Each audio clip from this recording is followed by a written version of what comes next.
Welcome to the sixth episode of Super Spectrum. Today we're going to be reviewing Shin Godzilla. I'm your host, Bear Truth, with Trevor, Metahuman Macaluco, and Slasher Steve. You're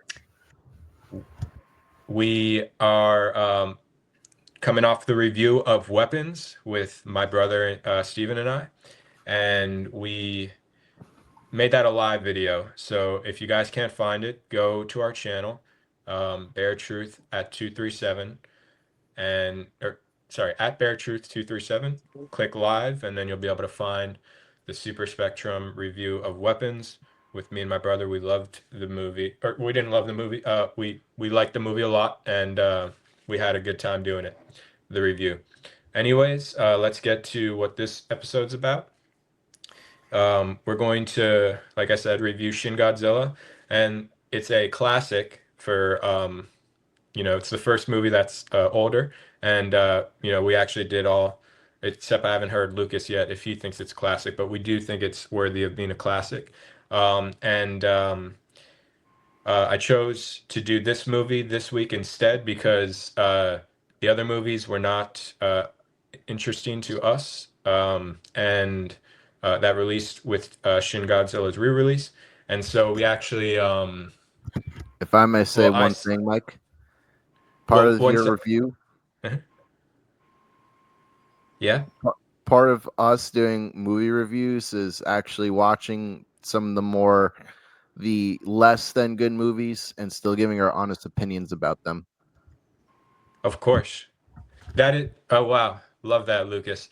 Yes. The only thing is that I felt really bad if I were to ask any of you guys, and I think only Trevor would have done it, because he's the only one who has any interest. Well, Lucas really likes hip hop. You guys both like hip hop, but highest to lowest was to me It's not not always about not worth. interest for me. Sometimes I just have a lot of, time scheduling conflicts. True. Okay. Well, let's get down to the review now, guys. I share symbolism in this review, because I feel like it helps me uh, get get to the audience why I like the movie so much. And so I'm going to actually start with how fire can represent many things in this movie, and Godzilla, of course, being fire powered, thermonuclear by thermonuclear energy. He's one of those things that it represents. So I'm going to start with fire, but this is my review, okay? Um, so don't get thrown off. All right, fire can represent many things such as passion, power, energy, and enlightenment. But maybe most of all, it represents transformation. Like flames kill the adult phoenix and give birth to the baby, so too does fire burn trees and turns them into ash, giving birth to more trees in the forest. The ability of surviving through the ashes, purified and renewed, is also an ability attributed mythically to the salamander, which is why salamanders have been called the fire elemental. Like nymphs are for water, sliths are for air, and gnomes are for earth. The salamander was given its association to the element of fire because they were seen bursting from flames and surviving. Salamanders oftentimes arise from the flames of a log that they are hibernating in. The heat of the engulfed logs wake them up and causes them to escape and look as though they were being born from the fire. This is why salamanders became a symbol for transformation and renewal alongside the phoenix. Some cultures have even thought that sunspots on the sun, which were ever transforming in size and position, were actually giant salamanders, almost like Godzilla. Salamanders actually represent transformation through their true nature as well as their mythical nature. Their real-life metamorphosis from water-bound tadpole to earth-bound adult shows their ability to morph into new forms. Doesn't the fiery thermonuclear Godzilla actually start in the water and morph into a land-based creature with bulging salamander eyes too? Yes, of course he does. And that's why he looks like a salamander while he does so. He also slithers like a snake, another creature capable of a sort of rebirth through its shedding process. I think that man's ever progressing, yet ever destructive way of reinventing himself, transforming himself, is represented in Godzilla's metamorphosis and the fiery path of destruction left in his wake. I think this film's goal of comparing and contrasting Godzilla with the powerful yet slow government and the small yet ingenious group of volunteers was meant to show the good and bad that comes with man being such a powerful and ever-evolving species. My favorite author, Manly P. Hall, said in the intro to his book, Very Unusual, that what made Japan so special was that it was a country that was not destroyed by its own progress. Hall's observation highlighted the reason for Japan's greatness, which also highlights the challenge of moving forward while maintaining integrity, a challenge at the heart of mankind and this film. That's why I love this movie so much, even enough to award it a 10 out of 10. So this is a masterpiece for me, guys. It's got everything I want. So I'm going to stop now for my review. Who would like to go next? Trevor? Yeah, I can go next. That was amazing. Thank you, brother. Perfect. 10 out of 10 review. Uh, I mean, Thank you. just like that symbolism is really cool stuff. I did not know about the salamander being fire related. It's on the tarot card, or at least a lizard is, and the King of Wands, that's the tarot card it's on, and he's also called the Lizard King. And that mm, might also be one of the reasons why, and the King of Wands is fire, and that might be also why, or partially connected with how the Doors, Jim Morrison was called the Lizard King. But all right, I would have to look into that more. But Trevor, thank you so much. Sorry to interrupt. maybe he was a lizard. Okay, so Godzilla, Godzilla, Shin Godzilla. I had no idea it was from 2017. That's crazy. I guess it makes a lot of sense. But no, it. So my review, I'll start in reverse of how I normally do. Does everything sound good before I go? No echo, no nothing. All right. So 10 out of 10. Um, so I just have a few things written down, but from beginning to end, I super thoroughly enjoyed it. Honestly, was upset when it was over just because of how good of a time I was having, but it had a perfect ending as well. Um, so I never expected a Godzilla movie to perfectly portray bureaucracy. Um, I thought it was super interesting. Never seen this before. How every location, it was like constantly they were like, "This is where you are. This is who you're. This is who's speaking." There's always like, I don't know what that's called technically, but yeah, like a some text telling you who and what role they were in. Like defense secretary, blah blah blah. We're in the second floor of the uh, defense building or whatever. Super technical stuff, but I don't know. That was super interesting to me. Um, so I really, really, really enjoy Godzilla in general, but Godzilla minus one, I really enjoyed. That was probably one of my, if not my favorite Godzilla movie before this. But this one's even better than that, in my personal opinion. Godzilla minus one perfectly shows like World War II era Japan and just like what that culture was like. And I feel like this movie was a critique on not just modern culture, but or modern society, but modern Japanese society, I guess, which I wasn't too familiar with. Um, I've heard people in Japan critique, how you have to respect your elders no matter who they are, even if they're bad people. It doesn't even matter if they're good people, you just respect them based on that. This kind of showed that, but also a lot of things I wasn't aware of, like the bureaucracy and the delegation, like you said, slow moving government. Um, it was really crazy. Last thing I guess I'll say are a few funny things before that. CGI was perfect for me. I thought it was when kind of funny how when he first comes out, like you said, like a salamander, bulging eyes, crawling on the ground. Like I heard some kid. There wasn't that many people in the theater when I saw it.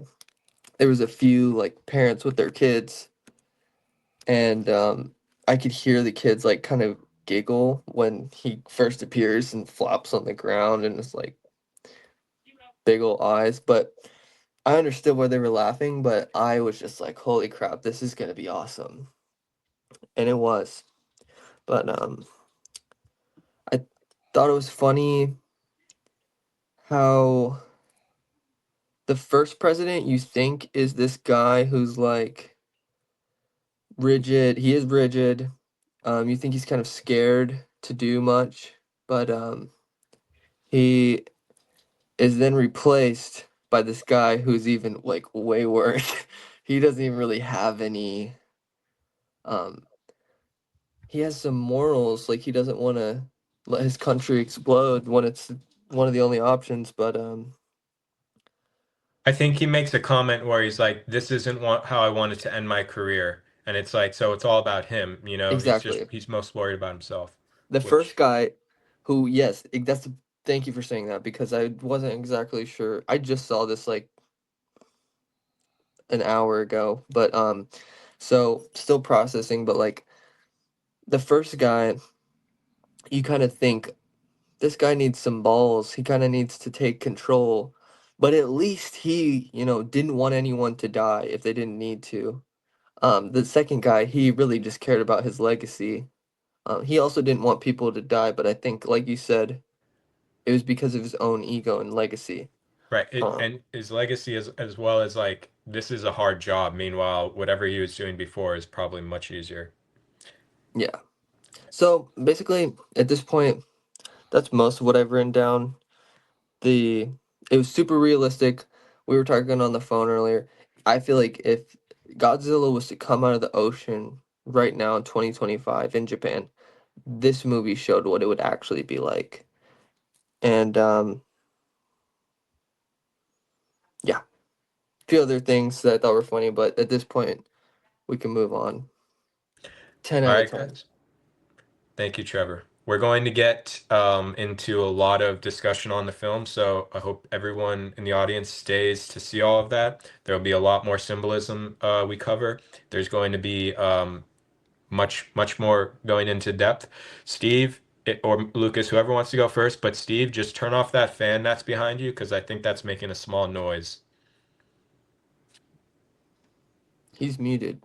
Okay, Steve, There's there's no like a, fan. There's is no there a fan. fan at all in your room? No, Yeah, and it's not on. okay. All right. Yeah, I don't know exactly what it is, but it won't be we won't be able to hear it. It maybe just lower down the volume on your computer. That's okay for us. Steve, you got me? Thanks. That might help. Either way, it's not going to be bad. And that fixed it. All right. Oh no, it didn't, but don't worry. Anyways, uh Lucas or Steve, who wants to go first in the review? Steve, do you want to go first? Sure. Okay. So I loved Shin Godzilla. I saw it when it first came out. It was like we made a huge day out of it because it was the first Japanese Toho Godzilla movie that had come out in a long ass time. Toho is the original, Japanese company that created Godzilla, Gojira. So I was really excited to see what they would do with it, especially after, even though I love the Sorry to newer cut you off, Steve, American. but Toho and Legendary were working together like this when they were making the American Godzilla. Okay, I was about to say I like the newer versions, the American versions, but it's not quite the It's It not same. ain't quite just like pure the Toho. Japanese ones. You're right, Right. So I've always kind of like but that's preferred. still their baby. So of course they're going to be on Legendary's ass. Like, Right.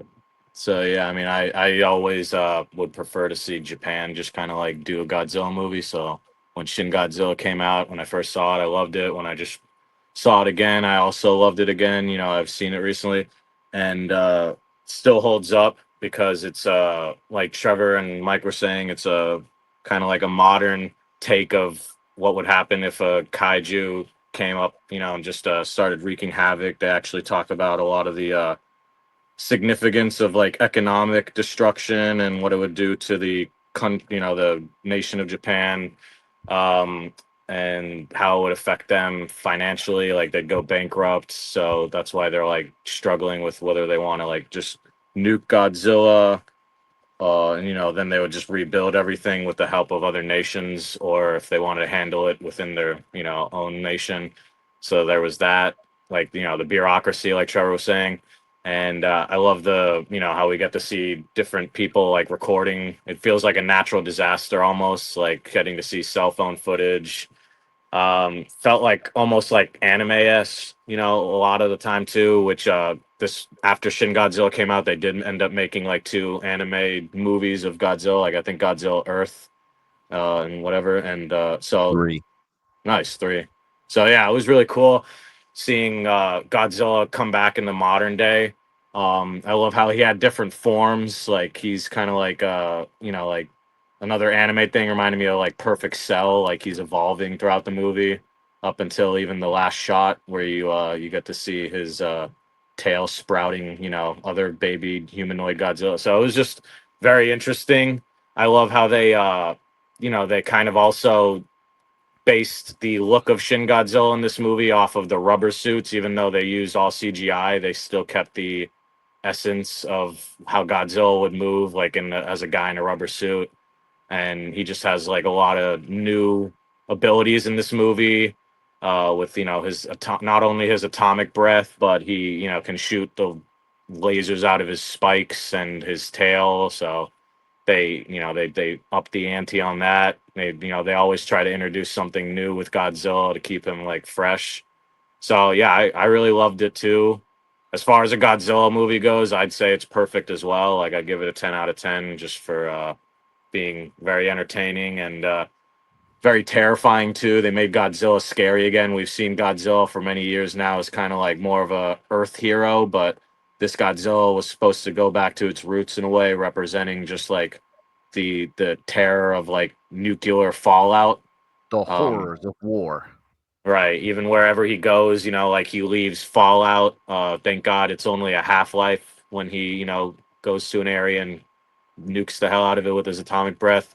So they can always, they just have to like have the cities evacuated for a few months. So they had science part of it. They had, the economic side of it, and they had the entertainment side. So it was perfect Godzilla to me. I still have not seen all of minus one, although that's I heard like the one that won awards, but I think it's more because of the human side of the story. Like people really got invested in that because it's really a war film. Like Trevor said, it represents World War II a lot more because that's the era it took place in. But for my own money, I'd probably say even after I see that movie, that Shin Godzilla still is up there as like one of the best, if not the best Godzilla films, at least in modern years. I love the classics, of course, but this Godzilla I was actually scared of again. So he was awesome in my opinion. I loved it. Thank you, Steve. Another 10 out of 10. Lucas, tell me you gave it a 10 out of 10, brother. Do me Of that course. solid, brother. Oh, okay. We in. So We I in. think we can all four of us can concur that this is one of the better Godzilla movies, and we could all put it on our top 10 Godzilla lists. Hint, hint.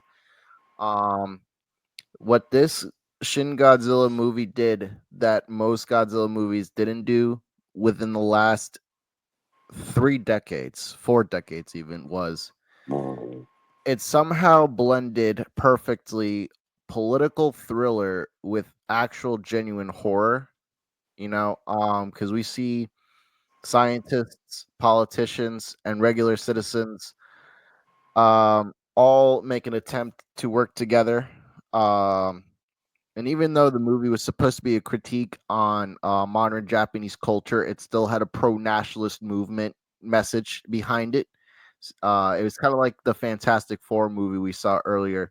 A small group of thoughtful citizens can make the difference in the whole world. So, they're having to Hmm. face off with this literal horror. They made Godzilla a literal Lovecraftian horror this time around. Because this isn't like a guy in a rubber suit. We're watching this thing evolve. We're watching this thing do whatever bloody, disgusting shit it does. Definitely lots of horror elements into it. They don't even imply you see the death and destruction. You see the fallout. You see the horrors.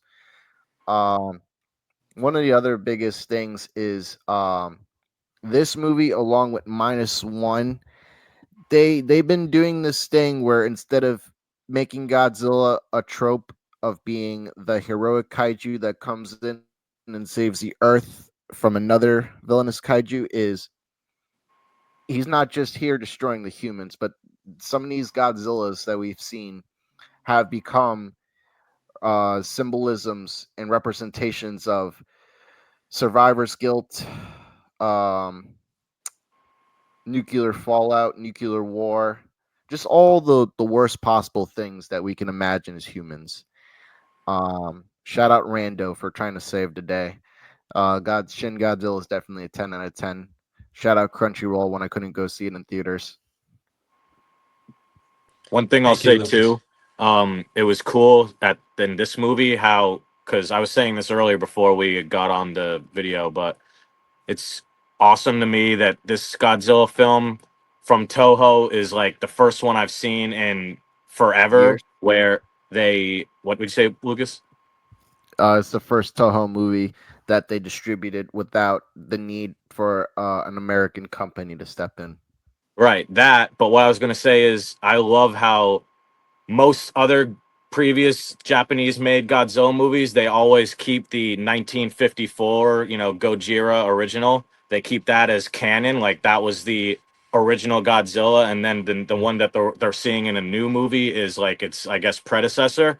But this movie actually just starts as the first one in a new canon universe where this Godzilla is the first one that the world has ever seen.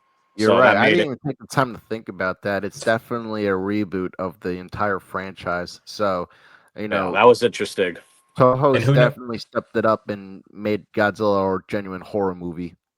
Yes. And I don't think they're worried as much about a reboot of a franchise now as much as they're worried about making a quality film because minus one is literally another reboot of the story told in it, that's the first appearance of Godzilla. So now it seems like they're just giving the work and the option to make the film to the person or the people who come up with the best story, and it doesn't matter if it's canon or whatever it's trying to, it's not focused on making a bunch of sequels.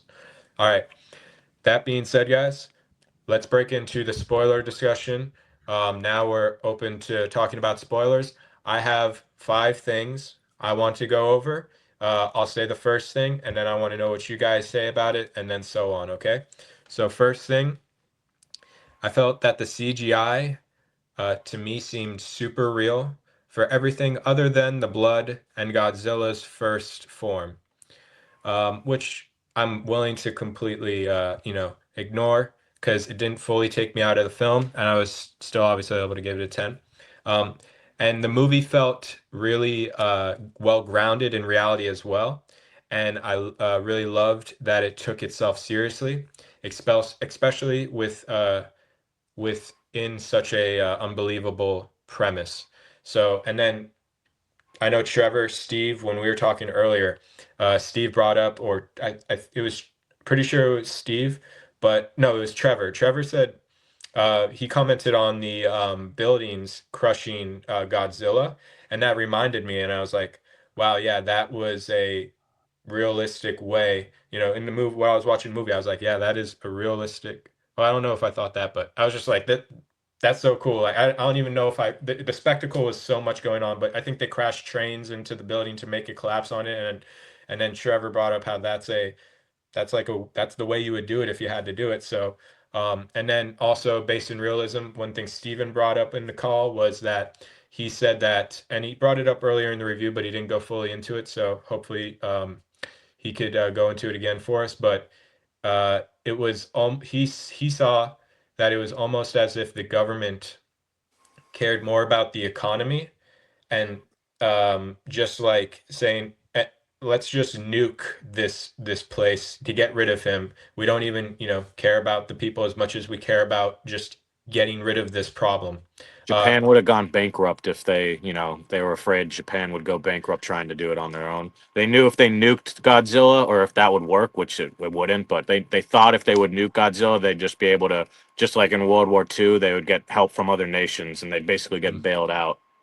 Right. That was what that's like the proof he brought into it, that they would get help from other nations, which I loved. And then I also thought of how they kind of just after Godzilla either goes back in the water for the first time or stopping destroying things for a little while, they immediately try to put on the news, business as usual. Tokyo's open. Come.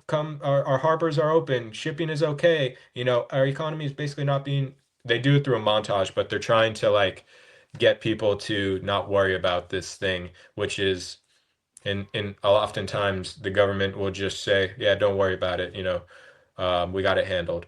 But anyone else want to comment on the CGI and the realism of the film before we move on a little bit? Uh, I like how, like, I don't know if I already said it. I just like how he moved.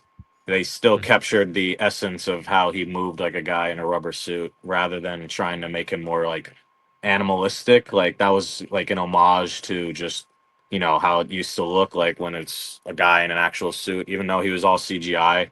And I thought the CGI was great. He looked really menacing.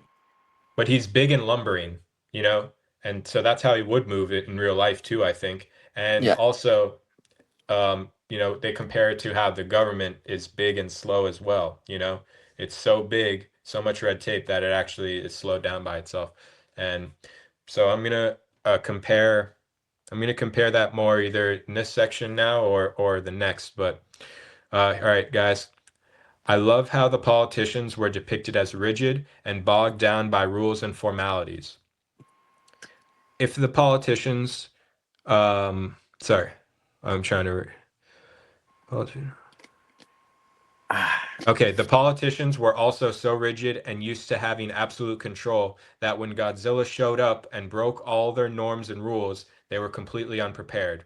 This is a huge fault of the more reason and logic oriented left hemisphere of the brain, not the creative and emotional right side of the brain. It's funny when they keep switching meeting rooms as if this reorganization will change them, but meanwhile, they need a complete overhaul of meeting.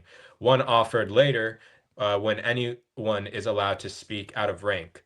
This freedom allows for better cooperation, as those with the most know how in their specific field can offer their help without going up a chain of ladder. Sometimes the highest rank of, sorry, sometimes the highest rank or middlemen in rank can misuse something offered from a lower rank, or look down upon it, or maybe not even look at it at all because it might go against their ego or position as a leader. Well, and This, that literally happens. Remember the scientists, they don't want to speak on what is going on. They don't want to jeopardize their credibility. So the first group of scientists that they go to, they don't even want to speak on what Godzilla is. So they have thank you, to like Steve. get And then a fresher point Wait, of view. wait, can we yeah. ahead? Right. This competitive masculine nature runs rampant in the military and amongst elites. Although we are seeing more allowance for cooperation and creativity in the private sector now, so that may bleed into the minds of governments as well. The competitive, rigid, and uncreative black and white mind of most politicians is summed up in this line from the film. Someone asks a politician why they became a politician, and the statesman answers, because it's either friend or foe. I like simplicity. All right, Trevor, what were you going to say if you don't mind? Similar to what Steve was saying, there's another example, but with what you're talking about, an example of what you're talking about with creative minds being looked down upon, or what that lady who's like a college level scientist, I think, and they when they first introduce her, and it's like the prime minister and his cabinet are having a briefing or some sort of uh some meeting, and she speaks up about, she's the first one to say something pretty somewhat self-explanatory, but also what seems to be actually going on with Godzilla. And someone says something like, excuse her informality or something like that. And it's just Yeah. like, it's showing what you're saying. Like, she's the only one who's really thinking and speaking, and the top dogs are kind of like, don't listen to her. She's speaking crazy. It's like, And their formalities of, we can't listen to any, like, oh, a young woman who's, no one even knows who the heck she is. I can't even believe she's in this room. Like, we're not going to listen to her. Like their formalities, screw them. It's death by bureaucracy. Yes. Okay, guys. Now let's move on to the next section. Godzilla is also representative of God or nature in the way of its unpredictability, like with natural disasters. But of course, man is often the same way, unpredictable. Man has yet to fully integrate his wild aspect of himself, known as the shadow, and so he is still at risk of folly. Most men are unaware of where their destructive side comes from, or at least neglect it, and so it can lash out when provoked and left unchecked. Fukushima is a great example of this unpredictability of nature and human nature gone amok through the unpreparedness of man and his government. Government even starts with gov, similar to how Godzilla starts with God. Government often is like a god for men. In many ways, this is an example of why man is more frightening than Godzilla, like the line in the movie says. Um, yeah. So just when that thermonuclear option comes up, right? That's like a you know man being not in touch with all of himself or all of his options, and so he yeah could cause something that's going to be even worse than Godzilla. So anyone else want to comment on that part? that's pretty good stuff. Okay, thank you, Trevor. Yeah, that one was the one that I wrote, and I was like, I think this makes sense, but it would take so long to make perfect sense writing it.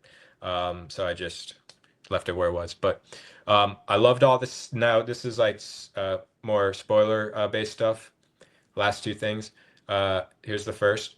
I loved all the scenes attacking Godzilla with tanks and missiles, and then later with the coagulant. They tried killing Superman the same way with this black goo. Okay. Anyone comment on that? America also, like, I love when I they thought the send Black the Goo in the stealth Superman bombers. movie was microchipped. It's nanoparticles, but it worked in the same way where it clogged his entire system and stopped him from being able to move and function. But that's the way of stopping the transformation. Gotcha. That they Okay, that want to makes more they want sense. to freeze the transformation, right? Freeze him going, freeze his motion. Everything about him. But we can I think only we every it's temporary. It's a temporary fix. I did also really like the tank scene. Um, and I don't have as deep symbolism breakdown as you, just from I saw it not that long ago, earlier tonight. But that was one thing I did think of, was it's kind of like showing we're moving past, and this was in 2017, but we're moving past, hopefully in a positive direction, but tanks and drones. I guess drones are kind of where we're currently at now in 2025, but it just seemed like this stuff isn't gonna work, you know? It won't work on Godzilla, so we need to come together and figure it out. I actually don't remember in the original Godzilla movies, like how they ended up stopping him. Don't they just try to blow him up and he goes back in the ocean or something? They used the oxygen destroyer. No, so Trevor, yes. So in 1954, I forgot the scientist's names, but he was a crazy looking guy with an eye patch. He essentially, like Steve says, builds a device called the oxygen destroyer. And this guy pretty much tricks Godzilla into chasing him into the ocean. And so he sacrifices his life along with Godzilla with the oxygen destroyer. He just pretty much blows himself up with it. It's not like the Shin Godzilla where you have all the trains coming in on him with the coagulant. Um, Dr. Sarasota, that's his name. I and remember because they I believe. See, you're better than me. I would have forgotten this guy's name. well they named a character in the newer Rando's the Godzilla only movies character. Club America. So, point being, or the point I was making, thank you for that stuff, because I definitely did not remember any of Word. that, let alone his name. But I knew that it was something like that, like there were, so yeah, there's always kind of, in a lot of the Godzilla movies, there's a sacrificial guy who either does or doesn't die, but is willing to sacrifice his life. And science usually saves the day. Innovation. But it was just cool seeing all of the modern military tech being deployed, all of it, even the B-2 bombers from the US, everything didn't phase him one bit. And so, like, all right, we're either gonna nuke him or we gotta figure out. And I thought it was funny. Steve said, this was the one. I almost gave it a 9.5 or like a 9.9 because of this one shot. But looking back, it was perfect because, like we were saying, this is how it would go down in real life. It did catch me off guard when they finally deployed this, like, I don't know Japanese. I don't remember what it was called, like Kashi something operation. Freeze this motherfucker. That's what it was. But when they knock him over with the buildings, they've got him on the ground. He's laying there with his mouth open. It was kind of like fucking. It's kind of like the abominable snowman, however you say that, from Rudolph the Red-Nosed Reindeer. They fucking Steve said it looked like he was getting dental work. Like, he's laying there on the ground and they've got these like pumps in his mouth. And that was like, that shot just looked so insane to me, but I mean, it was an insane scenario. I love it in the end, but when I was watching it, I was like, what the fuck? But perfect. So, what am I saying? Tanks. I see what you're saying, Mike. That's all I gotta say. Dude, that brings me back. Thank you. Like, I usually don't care a lick about action, and usually it looks like CGI mess, but this movie, like, clearly, um, like took pride in their work. They didn't pump out some garbage, you know? And I think that's like a Japanese, like like having honor, for your ancestors, but also, for your country, for what you're doing, like you take pride. But yeah, that was that like I can't think of a recent war movie other than like The Thin Red Line in 1990 or like Saving Private Ryan that like the combat was like realistic and like insanely good look, I don't want to say good looking because it's combat, but it was. That's all right. Now let's move on to the last one for me. What we got plenty of time though, guys. Um, the ending made me feel emotional when the volunteers froze him. I was happy to see them stop the carnage and chaos. I love that they won, even though I think he's likely to return. I think that was a metaphor for man's folly being temporarily stopped, but not destroyed or fully in control.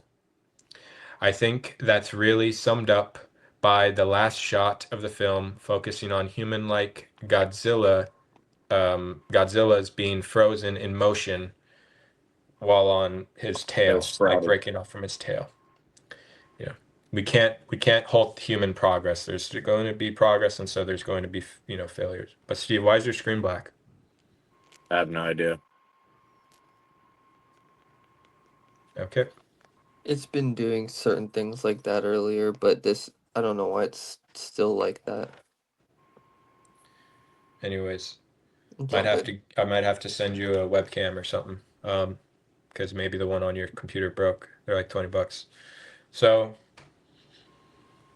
we'll see if it happens next review. But anyways, glad it lasted this long. That's really all I have to say. I feel like we did a great job. I don't mind ending this one early at all. Actually, I'd prefer it because it's gonna now we only have two hours a month now, guys, because I want to do videos instead of live streams.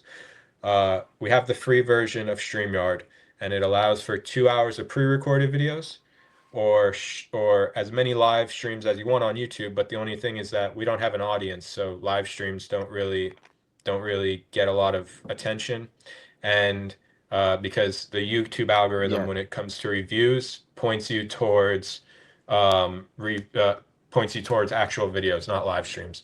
So we're going to start doing either 2 1 hours reviews, which is what I'm leaning towards because I think it would be best for all of us to watch a movie in 2 weeks, think of, get more notes than we usually do. We all have busy schedules. I've been lucky that I've been on summer break, as from my job, but Trevor has been, and I know Steve and I know Lucas, they all work extremely hard. So, but maybe if they had 2 weeks, they could watch the movie and then write notes like I do, and the reviews would be even bettered. So, I appreciate you guys today. I think we could wrap it up now if everyone's good. Steve, you're there, right? But you just can't see you. Are you good? I'm good. All right, guys. Trevor, you're good. Lucas, you're good. Yep, All right. sounds good. I think this is going to be Yes, sir. the Shin best one yet, Godzilla, 10 out guys. of 10, folks. Go Yes, watch it. 10 out of 10 for that's like I don't know if that we'll see, but I don't know if that will happen again like that. Four No. 10 out of 10, perfect score. Ooh, yeah, right, Trevor. I was thinking that you were saying that about Godzilla movies, and I was like, no, I don't Oh, see how this could be topped. So, or how it could really be, it would take a lot of, we want to see Godzilla -1, that's the thing. So let's see if that we all give that a 10. Um, but we'll hold off on saying anything about it now. I think some of us have seen it, but I know I haven't seen it. So we'll hold off saying anything about it now. But all right, guys. Super Spectrum, episode 6, legendary. Trevor's going to be back on the thumbnail making, so we're going to upload it when he has time to do that. Thank you guys. I hope you have a wonderful night, and God bless. I love you all. Peace, guys.